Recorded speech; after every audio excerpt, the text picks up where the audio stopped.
वृंदावन के मलुक पीठाधीश्वर का एक बहुत ही मार्मिक संस्मरण आप सबके सामने रखने जा रहा हूँ। महाराज जी ने बताया, अभी हाल में ही वीडियो डाला है उन्होंने, और बहुत ही विलक्षण घटना है एक सिद्ध योगी की। महाराज जी ने बताया कि कालीदह के पास जो कदम्ब का वृक्ष है, वहीं एक छोटी सी कुटिया में एक अवधूत संत रहा करते थे, और महाराज जी कभी स्नान आदि अपनी मर्जी से नहीं किया करते थे। ब्रज रज की धूल उन पर लिपटी रहती थी। अरे कभी बरसात हो गई तो स्नान अपने आप हो गया तो बात अलग है, पर अपनी मर्जी से स्नान नहीं करते थे। और अनेक भाषाओं के जानकार थे, जब जो मर्जी में आए वो भाषा बोलने लगते थे। तो एक बार महाराज जी ने बताया कि विचार हुआ कि परिक्रमा में चले वृंदावन की। तो साथ के उनके जो साथी थे उन सभी ने कहा, आपके साथ तो 2 घंटे की परिक्रमा 4 घंटे 6 घंटे में लगेगी। उस संत के पास जाना, उससे मिलना, वहाँ सत्संग करना तो बड़ा टाइम हो जाएगा। पर महाराज जी ने कहा, कोई बात नहीं, आप सब चलो, संत के दर्शन तो करने ही चाहिए, परिक्रमा भी हो जाएगी, संतों के सत्संग भी मिल जाएंगे। और महाराज जी ने सुन रखा था उन अवधूत संत के बारे में,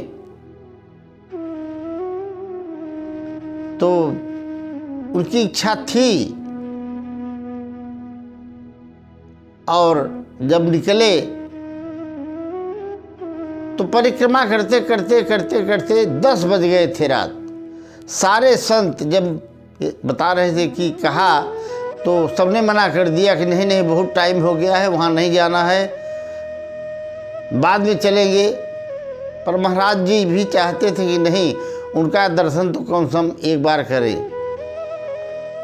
महाराज जी वहाँ पहुँचे तो महात्मा जी थे, उड़िया बोलने लगे।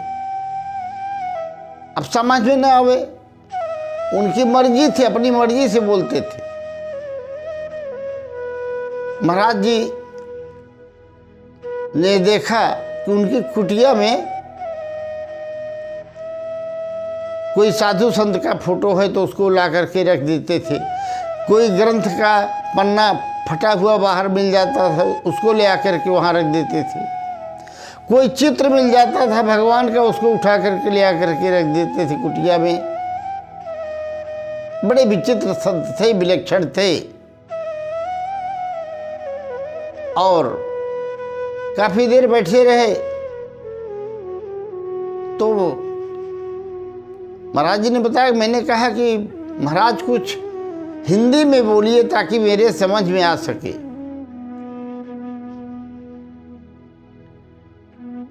तो बोले हिंदी में कि देखो, तुम अभी अपनी इच्छा से नहीं आए हो, जोर जबरदस्ती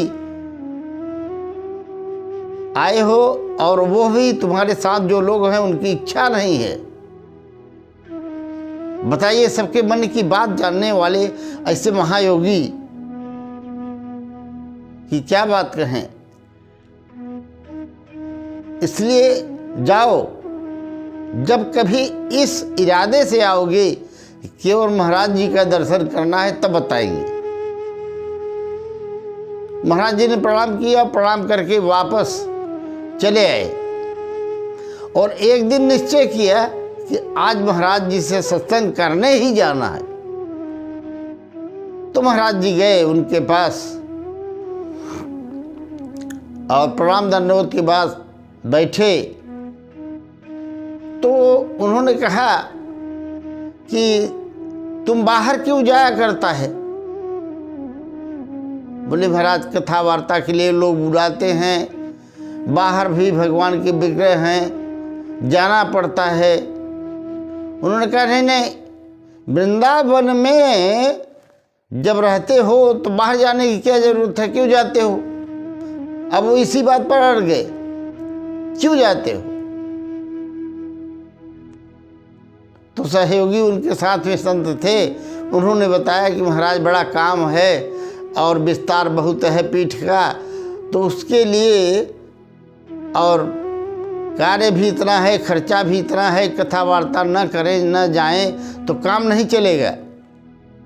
उन्होंने कहा अरे तू क्या बोलता है, वृंदावन में राधा रानी के दरबार में कहीं भी तू बैठ जाए, तेरा कितना खर्चा है, 3 लाख 4 लाख, यहाँ तुझे उसका 2 गुना 3 गुना मिलेगा।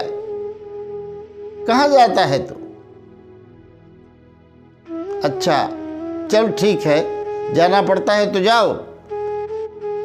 तो इसका मतलब मुझे ही तुम्हारे पास आना पड़ेगा।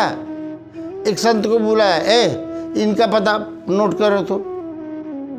अब वो बड़े बूढ़े संत थे, उन्होंने कहा अरे ते महात्मा आप कहाँ जाओगे, 50 साल से तो यहीं पड़ी हो, शरीर जर्जर हो गया है, आप कहाँ जाओगे? बोले आप तो पता तो लिखो। पता लिख लिया और महाराज जी से कहा कि आप जाओ, हम आएंगे कल। महाराज जी चले आए, इंतजार करने लगे। दोपहर में पता चला कि उनका शरीर छूट गया और उन्हें जल समाधि दे दी गई। महाराज जी कुछ अपने गुरुजनों से बात किया, लोगों ने बताया वो एक सिद्ध संत थे और वो ब्रज में ही हैं और अब सूक्ष्म रूप से मलूक पीठ में ही रहेंगे। महाराज जी बताते हैं कि उनकी आंखें नम हो आई ऐसे विलक्षण संत की बात सुनकर।